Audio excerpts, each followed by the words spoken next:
a gente está falando sobre o tema de maturidade emocional. Todas essas semanas nós estamos falando sobre o tema de maturidade emocional. E agora eu estou dividindo esse tema em vários subtemas, ok? E hoje o tema é como saber quem eu sou. E essa pergunta, ela parece simples a princípio, porque, bom, quem eu sou? Eu sou eu, né? Mas essa resposta não é tão simples de ser respondida, porque eu sou eu não quer dizer nada em última instância, porque a nossa percepção do que é um eu não responde à inteireza daquilo que nós somos. O que quer dizer? Então, por exemplo, quando eu estou no trabalho, eu sou eu, mas que eu sou? Eu no meu relacionamento amoroso, que eu sou? Eu em relação à minha família, que eu sou? Eu em relação aos meus amigos, que eu sou? Então, o eu não é uma entidade tão fácil de ser definida. Então, hoje, nessa live, eu vou estar tentando responder um pouco essa pergunta de como descobrir quem eu sou. E aí eu separei aqui alguns pontos que é tentando responder o que eu sou, o que eu não sou, o que pensam de mim, que é uma outra dimensão do que eu sou, e o que os outros são a partir do que eu sou. Então, é isso um pouco que... é isso que eu quero dizer com tentar responder hoje, ok? Uma coisa super importante da gente entender. Quando a gente pensa no eu, a gente tende a pensar no nosso eu quase que identificado com o nosso corpo, com os nossos gostos, com os nossos pensamentos e com as nossas ações. Então, quando a gente tenta responder as coisas por essa perspectiva de coisas que eu observo, então, por exemplo, existem pessoas, vou dar um exemplo, elas são fanáticas pelo time delas. Então elas entendem que elas são aquele time, em alguma medida.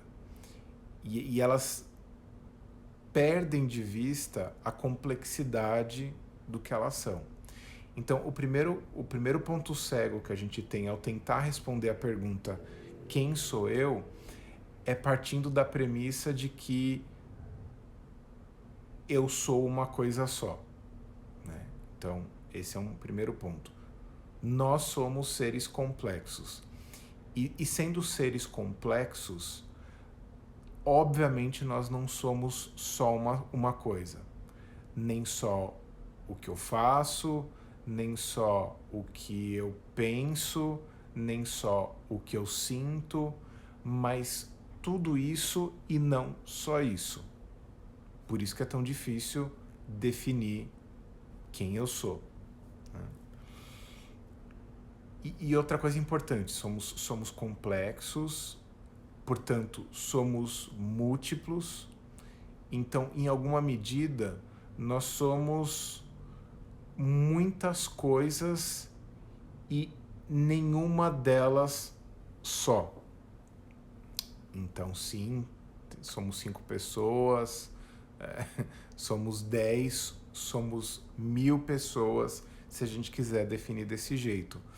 Vamos dizer assim, nós temos vamos colocar assim, vários sub-eus, várias subpersonalidades, que se compõem de uma multiplicidade de coisas. Então, Então nós somos esses seres complexos. Então toda vez que a gente se vê como uma coisa só, a gente tende a se empobrecer na nossa percepção. Então, por exemplo, quando a gente se mostra quando tá meio bêbado, ou quando tá ensonado, ou quando tá, dependendo do papel que a gente está assumindo, nós somos facetas dessa complexidade de que nós somos. Então é muito difícil também falar sobre o nosso eu, porque o nosso eu é sempre ele é sempre narrado a partir da perspectiva desse eu observador do eu, né? Então, por isso que o assunto é complexo de fato. Então vamos lá. O eu é uma construção. Então, o eu não é uma coisa genética, vamos dizer assim. O eu é uma construção que vai se dando. A princípio, nós somos um eu muito corporal. Então, quando a gente nasce, a gente tem uma identidade quase imediata com o nosso corpo, mas muito mais do que só com o nosso corpo, com as histórias que, de alguma maneira, que são atribuídas a nós. Ah, é a cara de não sei quem, parece que não sei que lá. Quando o nosso nome é escolhido, em alguma medida aquilo já vem com uma carga simbólica a respeito do que imaginam ou do que fantasiam que aquele eu será. Então, a gente já vem com toda uma formulação imaginária dos nossos ancestrais, em alguma medida, dos nossos pais, das histórias que contam a respeito de quem a gente é. Então, de novo, desde a escolha do nome, desde de como tratam a gente, de que traços as pessoas reforçam em nós.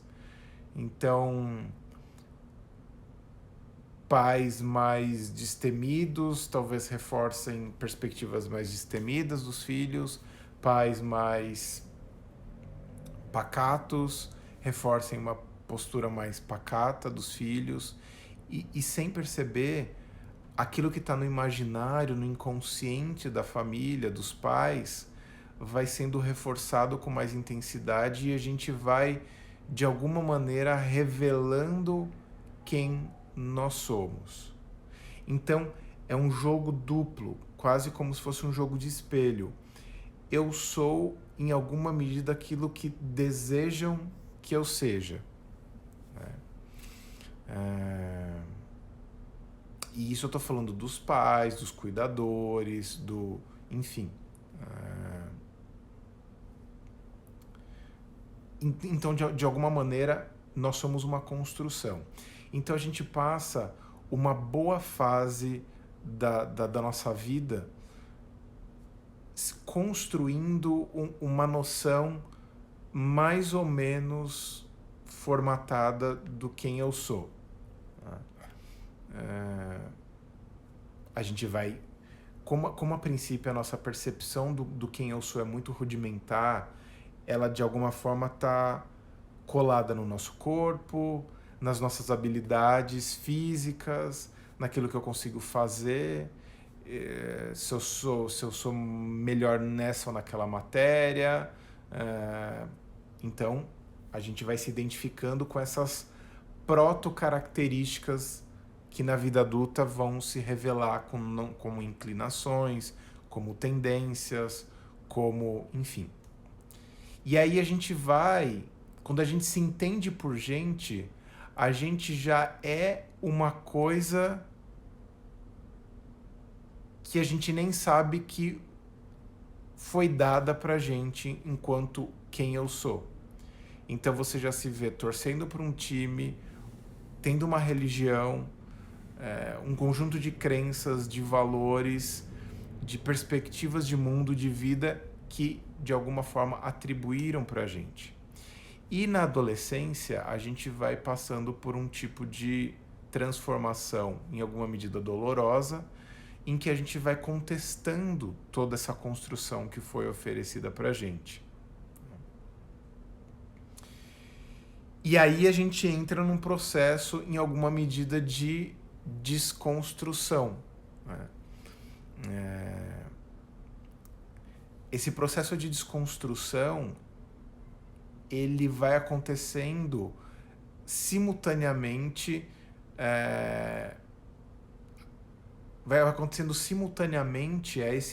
essa construção. Então, esse entendimento de uma construção que se desconstrói e se constrói, de alguma forma descaracteriza a ideia de uma essência absoluta. Essa é uma pergunta que estão colocando aqui. Não existe propriamente dito uma noção de essência. Existe uma noção de fortes inclinações, né? Mas não existe uma essência propriamente dita. Então, esse processo de construção e de desconstrução, e a gente tem que entender uma coisa, existem pessoas que às vezes nunca passam por um processo de desconstrução, tá? Tem gente que vai passar a vida inteira sendo uma reedição mais ou menos adulta do que foram formatadas nela em relação à infância. E morre sendo meio que um repeteco de mais ou menos a mesma coisa. Mas, de modo geral, as pessoas são provocadas a uma desconstrução, porque elas vão conhecendo outros modelos, elas vão vendo outras famílias, elas vão tendo outras referências, e aí elas vão sentindo outras coisas, né? Então, nesse sentido, a desconstrução também é um processo, pode ser um processo doloroso, mas é um processo doloroso que é proporcional ao quão rígido você é. Porque se você é uma figura, se você tem uma identidade muito rígida, muito tensa, muito dura, você inevitavelmente vai ter mais dificuldade dessa desconstrução. Se você tem uma personalidade, uma identidade mais flexível, mais aberta a reformulações, então essa desconstrução também vai ser proporcionalmente menos problemática e menos dolorosa e até menos crítica, né? Então a dor é proporcional à rigidez, pensando nesse sentido. Então, como eu falei, de alguma forma, no meu entendimento, isso é importante no meu entendimento, não existe um eu absoluto, né? Não existe um eu definitivo. É sempre um fluxo de entendimento, é sempre um fluxo de percepções, é sempre um fluxo de narrativas. Então, o eu acaba sendo a percepção do eu que eu tenho num dado momento histórico, social da minha vida hoje. Então, o eu, ele é sempre algo em algum nível provisório. Então, quando eu falo eu estou falando do eu sob uma determinada perspectiva a partir de uma determinada coisa que me perguntam. Então, vamos imaginar quando a gente está numa entrevista de emprego e aí a gente responde aquilo em função do que o entrevistador está perguntando. Então, quando a gente está... Toda pergunta que é formulada para a gente, ela é sempre formulada em função de uma perspectiva, né? De uma pergunta. O eu, então, é sempre o eu em relação a alguma coisa. Não em relação não é uma relação abstrata, vamos dizer assim, né? Então, isso é uma coisa super importante de colocar. Então, o eu não é facilmente definido exatamente porque ele não tem uma dimensão sólida, ele não tem uma dimensão fixa, ele não tem uma dimensão temporal. Por exemplo, toda vez que a gente vai falar sobre o nosso eu do passado, a gente está sempre falando do nosso eu do passado atualizado pelas perspectivas do eu do presente. Então, quando eu tinha 15 anos, eu falava de mim dos 5 de um jeito. Com 20, eu falava de mim dos 5 de outro jeito. Hoje, com quase 39 anos, eu vou falar do meu eu de 5 anos a partir de uma outra perspectiva, porque já passou um tempo relativamente significativo entre o eu do atual e do eu daquela experiência. Então, a minha perspectiva se remodelou ao longo do tempo, ok? Então, o eu é sempre um eu em perspectiva de alguma coisa, de alguém e de uma pergunta que me é feita. Então, toda vez que eu paro para pensar no eu, a gente pode ter essas 3 dimensões, né? O eu subjetivo, vamos colocar assim, que seria o eu das intenções, o eu dos meus pensamentos, o eu dos meus sentimentos, que é aquele eu, vamos dizer assim, secreto.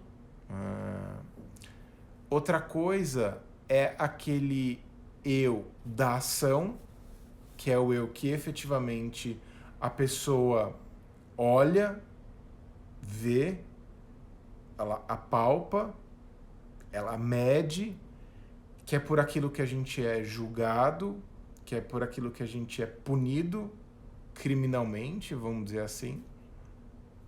Então esse é um outro tipo de eu. E tem um eu que é um eu da conexão, que é um eu relacional, que é o que eu estava falando, que é o eu em função de um outro eu. É um eu em contraponto daquele eu. Né? Por isso que o eu não é só o que eu percebo do meu eu.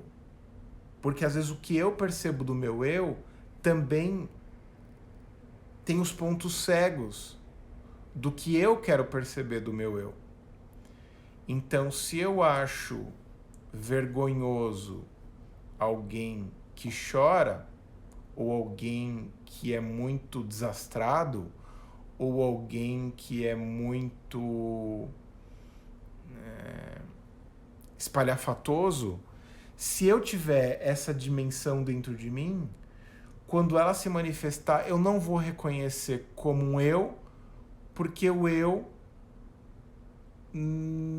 está ocultado de mim mesmo. Então, eu não consigo ter uma plena noção de quem sou eu, porque eu também tenho pontos cegos em relação a mim, que é o que o Jung, por exemplo, chamou de sombra. A sombra da personalidade seria aquele aspecto não autoperceptível para o portador, né?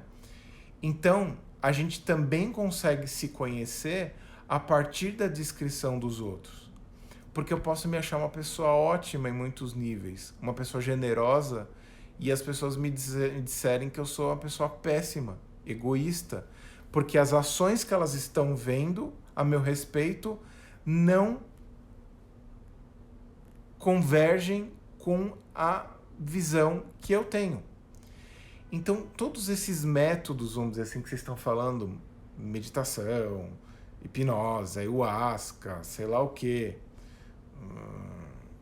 qualquer coisa que vocês possam imaginar, eles ajudam a ter uma perspectiva do que eu sou, mas definitivamente não é a totalidade do que eu sou. Porque se o que eu sou vai muito além das percepções que eu tenho, eu não consigo me perceber por completo sozinho, né? Por isso, os amigos são valiosos, as pessoas que a gente se relaciona são valiosos, porque, por exemplo, o processo terapêutico de autoconhecimento é valioso. Então, quando uma pessoa fala assim, Fred, se eu for ler um livro de autoajuda, eu vou me conhecer? Sim, mas sempre limitado da perspectiva do que eu posso conhecer a respeito de mim mesmo. Porque eu posso ter temas tabus para mim que, na medida que eu me pergunto de mim mesmo para eu mesmo, eu posso não conseguir responder, porque eu não consigo responder para além do meu tabu. Porque o meu tabu é o ponto cego que eu não consigo detectar. Né? Por isso que é tão difícil. Por isso que o eu também se revela no diálogo, na conexão, no contato com as outras pessoas. Então, isso é uma coisa super importante. Então, essa identidade, ela é uma identidade múltipla e que se revela na conexão com as pessoas. Então, nós não conseguimos nos conhecer em absoluto imaginando que a gente vai sentar e se conhecer. Porque quanto mais a gente fizer essa pergunta, essa autorreflexão, mais a gente vai perceber que não existe uma dimensão concreta, fixa e material plenamente do nosso eu. Ou seja, quanto mais a gente pesquisar o nosso eu, menos claro vai ser o nosso eu para a gente mesmo, até que a gente possa perceber. Não há um eu fixo, propriamente dito. Por isso que é muito difícil. Mas a gente pode ter noções relativas do nosso eu. Ou seja, em termos absolutos, o nosso eu não existe, mas em termos relativos, ele se manifesta de uma determinada forma. E esse eu relativo, a gente pode apreender ele numa determinada medida. Então, quando eu falo que o nosso eu é interrelacional, ele tem múltiplas identidades, então nós somos esse ser múltiplo e complexo. Os nossos papéis também, os papéis que a gente exerce dizem muito sobre a gente, mas eles não definem ou reduzem quem nós somos. Então, sim, a resposta é depende. Depende do momento, da perspectiva. Se você quer entender toda a amplitude do que eu sou, então não, eu não sei quem eu sou e talvez você nunca venha a saber. A gente pode ter perspectivas do que a gente é. Sempre parciais. Sempre parciais, ok? Então, tem os nossos estados de espírito, que também são pontos cegos. Então, se eu estou num momento em que eu estou muito com medo, eu vou me perceber como uma pessoa medrosa. Se eu estou com raiva, eu vou me perceber como uma pessoa que detesta ou está incomodada com tudo à minha volta e eu estou sempre reclamando. Então, o eu também depende do estado emocional que eu estou e o que eu estou percebendo a respeito do que eu sou. Então, nós sempre somos, ao nosso olhar, uma perspectiva limitada do que nós somos. Então, a gente pode ganhar uma compreensão melhor do que nós somos na autorreflexão, mas fundamentalmente na relação também com os outros. Porque daí a gente consegue ter uma perspectiva um pouco mais ampla, ainda assim não definitiva. E o que isso tem a ver com a nossa vida de modo geral e com o processo de amadurecimento emocional? Sempre lembrando que a gente está sempre falando de um grande guarda-chuva, que é maturidade emocional, e esse subtema de quem sou eu é um tema específico dentro do grande maturidade emocional. Então, qual que é o problema da gente ter uma noção muito rígida de quem nós somos? O problema é que quanto mais a gente entende que é uma determinada coisa, menos flexível a gente é e, consequentemente, mais expostos ao sofrimento nós somos. Porque as circunstâncias mudam, o local de trabalho muda, a pessoa que a gente ama e é amado muda e a gente não consegue se adaptar a isso. A gente não consegue se entregar para isso. E a gente sofre. Então a gente sofre porque a gente resiste às mudanças e resiste no processo de reafirmar esse eu que eu acho que eu sou. Do tipo, nossa, eu tava muito eu mesmo te amando e de repente você não me ama mais e sai da minha vida. Eu quero o meu eu de volta. Daí a pessoa, desculpa, eu não posso dar o seu eu de volta, o seu eu meu de volta. Você vai ter que ser o seu eu você daqui pra frente. Porque o seu eu meu não vai ter mais, porque eu vou embora da sua vida e, enfim, desculpa, né? E aí eu falo, não, eu quero o meu eu você de volta. Daí a pessoa vai falar, não, você vai ter o seu eu você só. O seu eu meu, você não vai ter mais. Você vai ter o eu em função de você. E a gente, não, eu quero meu eu da sua perspectiva, do seu lado, fazendo as coisas com você. E a pessoa, não, agora daqui pra frente você vai ter que ser o seu eu você. Ou o seu eu com outras pessoas. Né?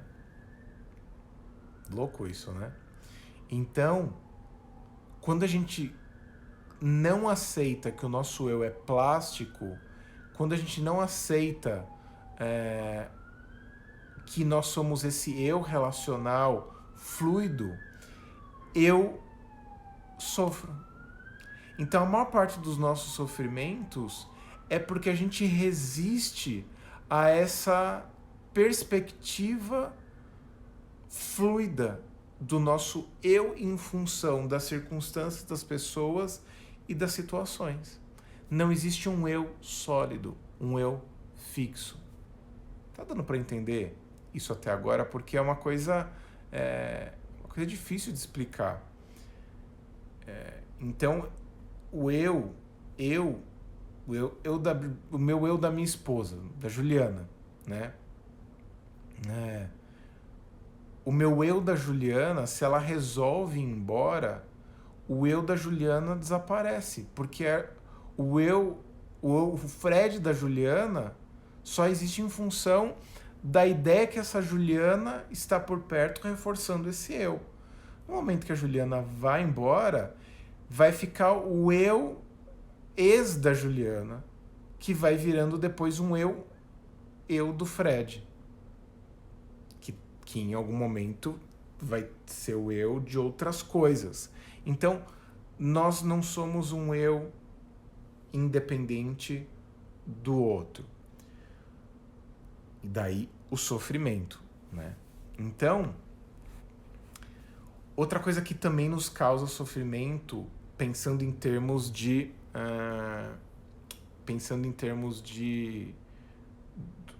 do tema do eu, do quem sou eu, é aquilo que, vamos dizer assim, é o que eu não aceito como eu. Então aqui tem a pergunta do eu ideal. Eu tenho uma fantasia do eu que eu deveria ser, porque me disseram que eu deveria ser de um jeito, meus pais esperaram que eu seja de um determinado jeito, e eu imaginei que o meu eu ideal deveria ser de um determinado jeito, mas eu não sou aquele eu ideal. Então, uma parte de mim não é aceita plenamente, apesar de estar presente. Então, por exemplo, eu posso ser um eu... Todo mundo é meio mentiroso, né? E quem disser que não mente, tá mentindo. Seja aquelas mentiras cabeludas, horrorosas, que maltratam os outros, ou aquelas mentiras que a gente supostamente faz para ajeitar, vamos dizer assim, flexibilizar, azeitar as interações sociais, né? Então, Então a gente não aceita que a gente é mentiroso. Então eu falo assim, você é mentiroso. Eu vou falar assim, não sou mentiroso. Não, você é mentiroso. Você conta mentiras. Não conto mentiras, não sou mentiroso. Mas a gente conta mentiras. Ou pelo menos a gente acrescenta coisas. Então a gente mente, mas a gente não admite que mente. Então, quando uma pessoa não admite um ponto fraco dela, um ponto que ela considera fraco em função desse eu ideal que ela imaginou, esse eu ideal que fala a verdade sempre, que é transparente sempre, enfim, esse eu fantasioso, idealizado, quando eu me dou conta de uma parte de mim que eu não gosto de admitir, eu sofro também. Então, qual seria a melhor estratégia para eu sofrer menos? Qual seria a melhor estratégia para eu sofrer menos em relação às coisas da vida? Eu preciso começar a incorporar no meu rol de identidades aqueles pontos frágeis. Por exemplo, eu me percebia durante uma boa época da vida uma pessoa tão orgulhosa, mas tão orgulhosa, que eu não admitia que eu tinha medo de algumas coisas. Apesar de ser um cara super tímido, com muitas dificuldades de me expressar, de me comunicar, de me relacionar com as pessoas de modo geral. Então, quando eu comecei a perceber que eu tinha medo, e quando eu comecei a perceber que em alguma medida eu até era uma pessoa meio covarde, isso revolucionou a minha vida, né? Por quê? Porque ao perceber que eu sou uma pessoa covarde e que eu arrego em alguns momentos, eu comecei a poder arregar com paz de espírito. Porque na minha percepção de mim mesmo, na minha narrativa de mim mesmo, eu até era esse cara cagão. Então, por exemplo, se alguém fazia alguma provocação e eu arregava, quando eu não admitia que eu arregava, eu queria me sobrepor àquilo, porque eu não arregava, eu não admitia que arregava. Agora, ao admitir que eu podia arregar, eu arregava, né? Agora, quando eu não podia admitir que eu arregava, eu tentava não arregar, só que aquilo, de modo geral, parecia ser uma coisa idiota, esquisita e até ridícula em alguma medida. Mas quando eu comecei a perceber que eu podia arregar, então, por exemplo, eu poderia admitir que eu estava muito cansado e arregar num compromisso, por exemplo. Então, nesse sentido, é muito libertador você se dar conta de um ponto fraco seu. Sou covarde, por exemplo. Uma coisa que eu sempre falo, às vezes, no vídeo, eu não tenho uma energia infinita, eu tenho uma quantidade limitada de energia. Então eu não consigo fazer tudo o que eu gostaria de fazer. No meu eu ideal, nossa, eu faria 300 milhões de coisas porque eu daria conta. Mas o meu eu real é um eu limitado, com energia limitada. Então eu preciso escolher muito bem aquilo que eu vou dedicar energia. Porque eu sei que aquilo tem um gasto que tem um gasto limitado para mim. Reconhecer isso, ao invés de ser um problema, ao invés de ser uma falha, é uma coisa muito libertadora. Porque quando eu percebo que eu estou exausto, cansado, ou que eu estou no limite do meu limite, eu posso simplesmente não forçar a barra, não forçar a mão em cima de mim. E aí eu posso soltar a pressão de cima de mim e ser uma pessoa que, eu sou essa pessoa que às vezes quando percebe no meu limite eu travo, paro e eu não vou muito além disso, né? Então isso é uma coisa importante. Ou seja, reconhecer os meus limites, reconhecer as minhas vulnerabilidades, as minhas insuficiências, as minhas vergonhas, é um processo super importante dentro desse processo de autoconhecimento. Então, não adianta só conhecer aquilo que é bonito, vamos dizer assim, para inglês ver. É importante entender que aquilo que não é muito bom, não é muito bonito em mim, também é uma parte de quem eu sou. Então, aí vem uma autoaceitação. E quando eu aceito uma coisa, parece que aquilo me libera energia para mudar aquilo. Então, ao aceitar que eu sou uma pessoa covarde, eu confesso que eu acho que eu fiquei um pouquinho menos covarde. Porque quando eu não podia ser covarde nunca, eu acho que eu era mais covarde. E quando eu consegui aceitar que eu sou um pouco covarde, eu até consegui enfrentar um pouco mais os meus medos. E são razoáveis, são muitos. E aí, como lidar com o que pensam de mim? Né? Porque o que as pessoas pensam de mim, de alguma maneira, também afeta aquilo que eu sou. Né? Então, por exemplo, quando eu comecei vamos dizer assim, a publicar coisas, né, escrever textos, gravar vídeos, e eu tô falando isso de 2009 propriamente dito, né? Então faz quase 10 anos que eu tenho publicado coisas, publicado publicamente, vamos colocar assim. Eu precisei dar a cara a tapa e inevitavelmente sofrer críticas a respeito disso.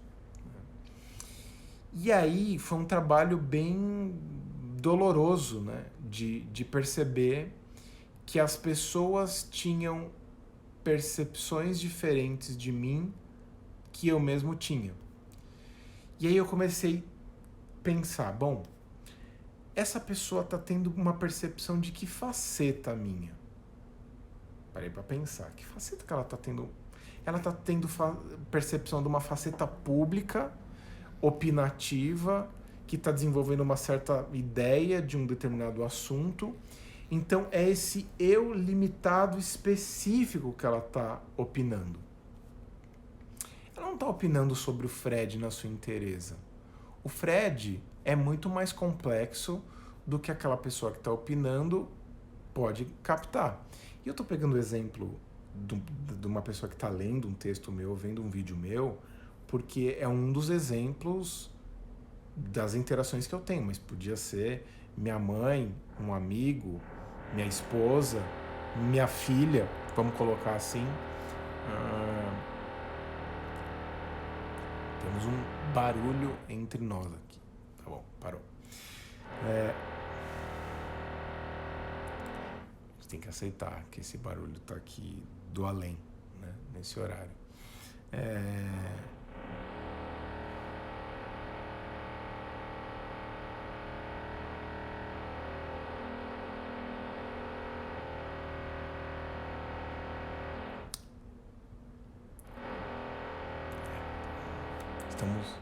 Estamos sendo invadidos por um barulho aqui.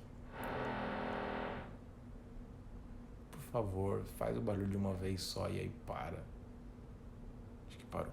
Vamos lá. Então, a pessoa que... Não, aqui pode porque é prédio comercial, né? Não tô em casa. Pode fazer barulho aqui, né? Então, quando uma pessoa fala, Fred, você é X. Você é X. Quem tá falando isso em função de quê? Se a pessoa tá falando a partir de uma determinada perspectiva, então vamos imaginar que minha mãe fale que eu sou, sei lá, uma queixa de mãe, né, clássica, você é um filho ingrato. Né? Quer dizer que eu sou ingrato? Quer dizer simplesmente que eu sou ingrato a partir da perspectiva da minha mãe, que tem um histórico comigo, tem uma história de relação comigo, que tem um entendimento do que eu sou. E pode ser que minha mãe fale isso, minha irmã fale isso, minha esposa fale isso, meus amigos falem isso, e aí eu começo a descobrir que eu sou ingrato na maior parte do tempo. Então talvez isso represente uma inteireza do que eu sou. Talvez seja ingrato, ou grosso, ou triste, ou implicante, enfim, qualquer coisa, né? Mas ao mesmo tempo eu preciso entender, é uma perspectiva a meu respeito que diz respeito a um tipo de relação que eu tenho. Então eu tenho que me perguntar, quem está falando? Por que essa pessoa está falando? Qual a intenção dessa pessoa em relação a mim? E de que lugar que ela está falando aquilo? Porque a pessoa pode estar num dia de raiva e falar qualquer coisa na minha cabeça. Então, será que eu tenho que ouvir aquilo que ela está falando como se fosse uma coisa isenta? Não. Muito daquela percepção que a pessoa tem de mim está contaminada pelas próprias experiências e vivências dela. Então, eu tenho que ser muito cuidadoso a respeito do que os outros dizem a meu respeito. Porque pode ser uma percepção parcial e às vezes pode ser uma mera projeção do que o outro está atravessando. Isso quer dizer que se eu preciso desconfiar do que os outros estão falando a meu respeito, eu também preciso desconfiar do que eu estou falando dos outros. Será que o que eu estou falando da minha mãe, de um amigo, do meu chefe, do meu porteiro, será que é o que essas pessoas são? Ou será que, em alguma medida, também é parte daquilo que eu sou? Será que a maneira com que eu descrevo o mundo é o mundo? Ou será que o que eu descrevo é o mundo é uma percepção minha a partir do meu mundo interno? Então, para eu dizer que eu conheço os outros, eu preciso observar com um pouco mais de cuidado, eu preciso fazer um exercício de empatia efetivo, eu preciso fazer um exercício intelectual e emocional de efetivamente mergulhar na inteireza do outro, sempre reconhecendo que é uma perspectiva parcial, porque eu não consigo aprender a inteireza da outra pessoa. Então, toda vez que eu estou falando de alguém, eu estou falando em parte desse alguém e em parte de quem eu sou. Entendeu? Tá dando para entender esse ponto? Porque é como se eu fosse um diamante de muitas faces que reflete a luz projetada do diamante da face dos outros. Então, em alguma medida, todos nós somos uma projeção ilusória de tudo o mais. Ou seja, ninguém é um eu independente. Todos somos eus interdependentes. É sempre uma visão relacional, sistêmica. E aí respondo a pergunta de quem me perguntou lá no começo. Minha abordagem é uma visão sistêmica. E não somos um, né? Que é o que pode se pensar do que eu estou falando. Então, todos somos um? Não, todos não somos um. Mas somos todos interdependentes uns com os outros. Isso. Somos uns com os outros. Não um. Somos uns com os outros. Porque se eu falar que somos um, então quer dizer que eu estou mexendo meu braço e todo o resto do mundo mexe o braço? Não. Mas a minha mexida de braço afeta o eu do outro, que afeta o eu do outro em função do eu do outro. Então, somos uns com os outros. Somos sempre eus em função de outros eus, em função de outros eus. Então, nessa teia complexa, Nós somos o resultado complexo de toda a teia que nos cerca e de todas as relações do passado que eu tenho. Né? Então, sim, em alguma medida, tudo afeta tudo. Porque a maneira com que eu sou afeta a maneira com que o outro é, Por isso que quando acontecem esses fenômenos coletivos, sei lá, acontece um acidente, um desastre, uma catástrofe, e aquilo vai reverberando e todo mundo vai entrando mais ou menos numa mesmo pensamento de uma determinada coisa, isso tudo pode virar um grande caos, porque a gente simplesmente toma como verdade uma coisa que é algo parcial, relativo a uma pessoa. Só que a gente vai reverberando, e de repente todo mundo entende que aquilo é uma verdade que não é. Por isso, ou seja, ela é uma verdade relativa a uma percepção coletiva. Ou seja, é uma narrativa que a gente adota como verdadeira. Então, por exemplo, quando está chegando no fim do ano e todo mundo já começa naquele clima de nossa, não aguento mais o final do ano. E aí todo mundo começa a dar um pouco de tudo, porque está na reta final, e já começa a colocar o pé no freio, porque todo mundo quer descansar.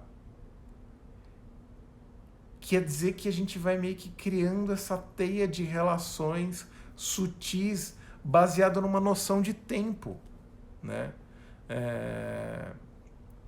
Nessa noção de tempo do que é o final do ano. Aí, de repente, de um dia para o outro, parece que a gente está renovado e fazendo planos, e parece que esse novo eu do novo ano vai ser uma coisa, sei lá, muito diferente. E parece que de alguma maneira aquilo é. Porque aquele novo eu que ficou registrado na minha ideia do que é esse eu do eu novo. Então, não é um eu definitivo. Não é um eu fixo, não é um eu único e não é um eu individual. É um eu complexo, é um eu plástico, é um eu que reverbera nas minhas conexões, é um eu sem eu. Então, a resposta pro quem é o eu depende. É tanta coisa e é coisa nenhuma. Acho que é isso que eu queria compartilhar no dia de hoje. Espero que eu tenha respondido algumas perguntas. Então, não existe uma essência. Existe um eu relacional e um eu interdependente que em alguma medida pode se revelar multifacetado, às vezes incoerente e na maior parte do tempo paradoxal. É isso, pessoal. Obrigado pelo carinho, obrigado pela atenção. Essa live fica registrada aqui no Instagram por 24 horas e depois será postada no meu canal do YouTube. Então, se inscrevam no meu canal do YouTube, tá bom? Obrigado pelas contribuições. Vocês notaram que eu fui respondendo na medida que vocês foram colocando as perguntas aqui, para não parar o raciocínio e respondendo na medida que vocês foram fazendo perguntas que tinham a ver com aquilo que eu estava colocando, tá bom? Beijo, um abraço, tchau, tchau.